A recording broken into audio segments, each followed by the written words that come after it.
न्यूजपेपरला आपण कुत्र्यांच्या चाव्यांची बातमी रोज वाचतोय. आज आम्हाला इथं येऊन हे निवेदन द्यायला लागते, ही एक दुर्दैवी गोष्ट आहे असं आम्हाला म्हणायचं आहे.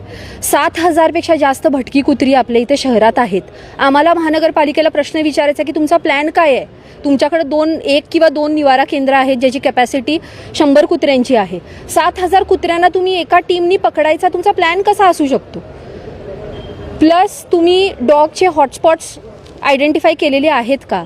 जिथं कचऱ्याची व्यवस्थापन व्यवस्थित नाही आहे तिथं जे डॉग हॉटस्पॉट्स होत आहेत त्याच्याबद्दल तुमचा प्लॅन काय आहे. जर का तुम्ही आम्हाला हा प्लॅन ब्लूप्रिंट दिला नाही तर आम्ही ह्या 2-3 महिन्यात सगळी कुत्री गोळा करू आणि तुमच्या ह्या चौकात आणून सोडू. यासाठी आम्ही आज हे निवेदन देत आहे. जनतेचा अधिकारनामा, जाणीव हक्काची. या न्यूज चॅनलमध्ये जनतेच्या हक्काचा आवाज. सत्ता व्यवस्थेचे प्रश्न थेट तुमच्यापर्यंत. जाहिराती आणि बातमीसाठी आजच 70 57 87 98 02 शी संपर्क साधावा.